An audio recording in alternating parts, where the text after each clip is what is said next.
নমস্কাৰ বন্ধু বান্ধৱীসকল, মই বৰ্ণালীয়ে আপোনালোকক স্বাগতম জনাইছোঁ মোৰ চেনেললৈ।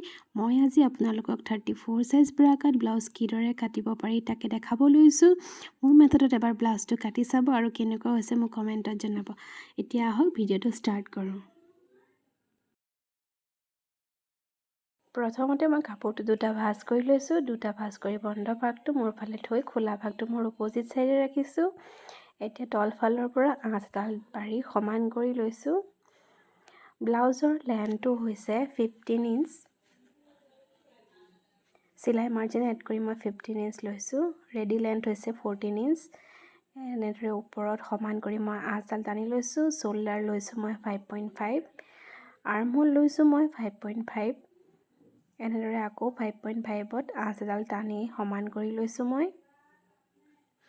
আপাৰ চেষ্ট হৈছে 34, 34ৰ ফ'ৰ্থ ভাগ হৈছে 8.5 আৰু 2 ইঞ্চ লৈছোঁ মই চিলাই মাৰ্জিন। আৰ্মহোল শ্বেপ দিবৰ কাৰণে মই লৈছোঁ 1.2 আৰু এনেদৰে আৰ্মহোল শ্বেপটো মই দি দিছোঁ। মই তললৈ অলপ ডাউন কৰি দিছোঁ যাতে ব্লাউজটো চিলোৱাৰ পিছত ফুলি নাযায়। নেক লাইন লৈছোঁ 2 ইঞ্চ আৰু নেক ডিপ লৈছোঁ মই 10.5 ইঞ্চ আৰু ভিতৰলৈ মই ভৰাই দিছোঁ 3 ইঞ্চ। এনেদৰে সমান কৰি আঁচডাল পাৰি লৈছোঁ আৰু নেক লাইনৰ পৰা মই হাফ ইঞ্চ ডাউন কৰিছোঁ আৰু এনেকৈ আঁচডাল বেকাকৈ টানি দিছোঁ আৰু ৰাউণ্ড শ্বেপটো মই দি দিছোঁ। নেক লাইনটো ডাউন কৰিছোঁ মই যাতে শোল্ডাৰটো খহি নাযায়। কমৰ হৈছে 30ৰ ফ'ৰ্থ ভাগ হৈছে 3.5 আৰু 2 ইঞ্চ লৈছোঁ মই এক্সট্ৰা চিলাই মাৰ্জিন। চিলাই মাৰ্জিনতে মই টাক্স পইণ্টটো দিম। টাক্স পইণ্ট লৈছোঁ মই 5 ইঞ্চ আৰু ওপৰলৈ মই উঠাইছোঁ 5.5 ইঞ্চ। এতিয়া বেক চাইডটো হৈ গৈছে, মই এতিয়া কাটিং কৰি লৈছোঁ।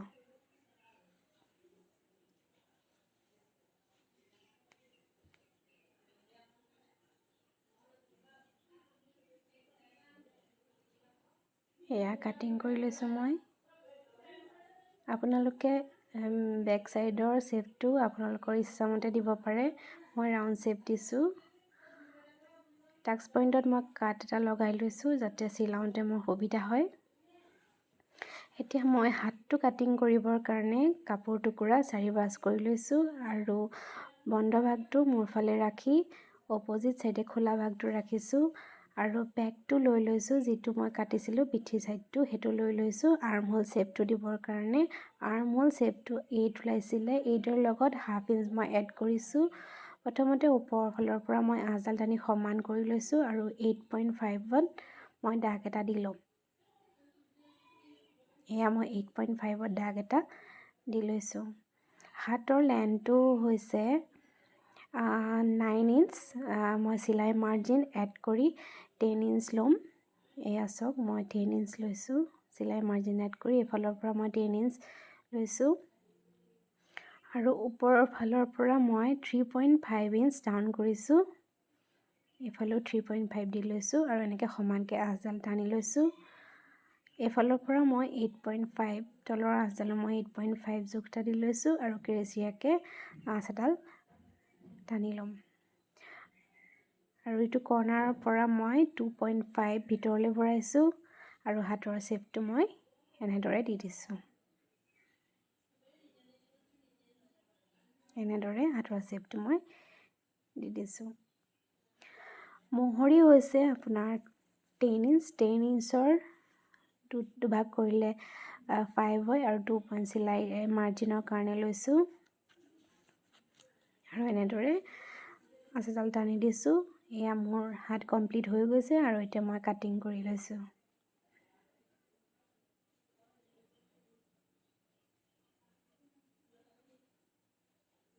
হাত কাটিং হৈ গৈছে।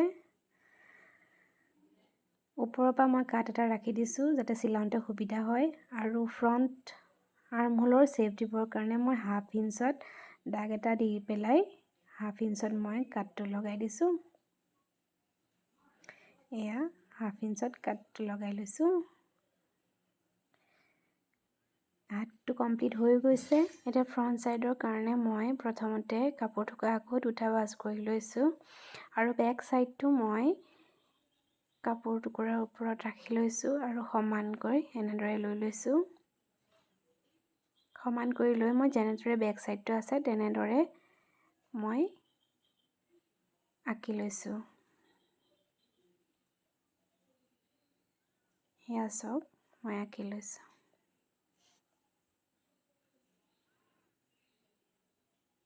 এতিয়া বেক সাইডটো উঠাই দিছোঁ আৰু মই কটৰিটোৰ কাৰণে এক্সট্ৰা 2 ইঞ্চ লৈ লৈছোঁ বঢ়াই কটৰিটো বনাবৰ কাৰণে।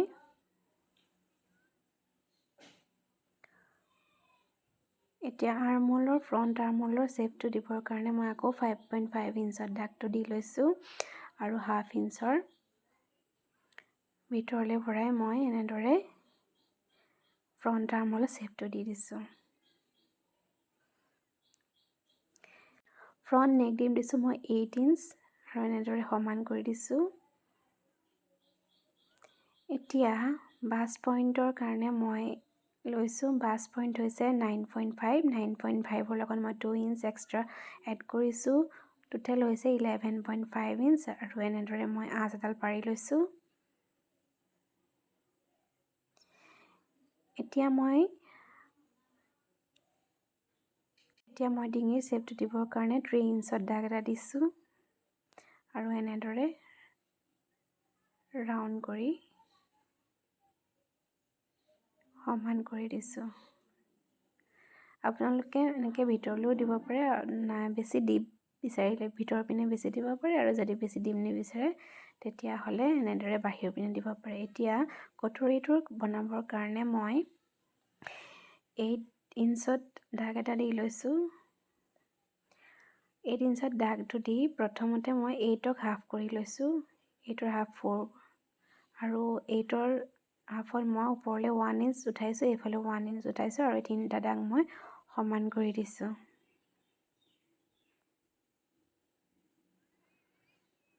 এইফালৰ পৰা মই সমান কৰি অকণমান কেৰেচিয়াকৈ দিছোঁ আৰু বাহিৰৰ ফালে অকণমান ওলোৱাই দিছোঁ।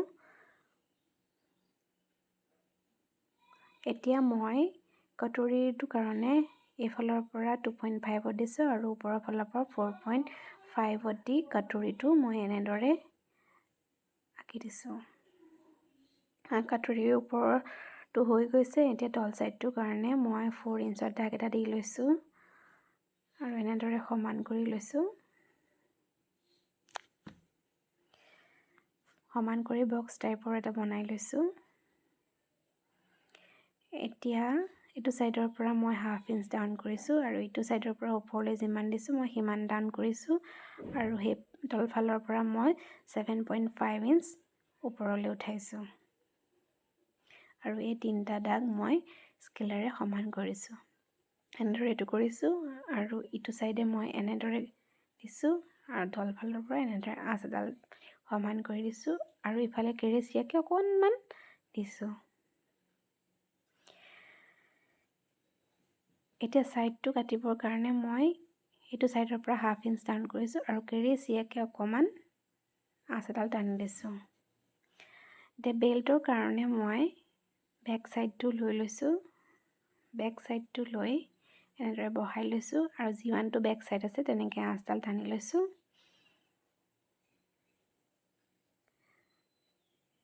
এতিয়া মাজৰ পৰা আপোনালোকে এইটো বহাইও ল'ব পাৰে, বেল্টটো আপোনাৰ ইচ্ছা অনুযায়ী দিব পাৰে। মই 1/2 ইঞ্চ ডাউন কৰিছোঁ মাজত আৰু এনেদৰে মই ইটোৰ লগত সমান কৰি আঁকি দিছোঁ। এয়া হৈ গৈছে মোৰ কমপ্লিট। এতিয়া কাটিং কৰি ল'ম। এইটো বেল্টটো হয় আৰু এইটো কটৰিৰ তলৰ পাৰ্টটো আৰু এইটো ওপৰৰ পাৰ্টটো আৰু এইটো ছাইডৰ পাৰ্টটো।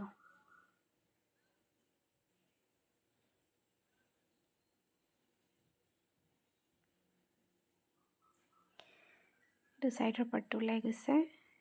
এতিয়া কটৰিৰ ওপৰৰ পাৰ্টটো এইটো।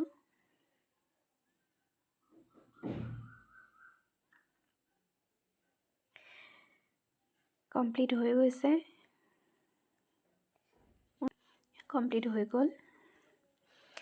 এইটো কটৰিৰ ওপৰৰ পাৰ্টটো, এইটো তলৰ পাৰ্টটো আৰু তলত মই ওপৰৰ পাৰ্টটো জইন দিবৰ কাৰণে এইখিনি কাঠ এটা লগাই লৈছোঁ। এয়া চাওক এনেদৰে দিব লাগিব আৰু এইটো ছাইডৰ পাৰ্টটো আৰু এইটো তলৰ বেল্টটো। এইটো বেক পাৰ্টটো আৰু এইটো হৈছে হাতটো এইটো কমপ্লিট হৈ গৈছে মই আপোনালোকক নেক্সট ভিডিঅ'ত দেখাম যদি ভিডিঅ'টো ভাল লাগে লাইক আৰু শ্বেয়াৰ কৰি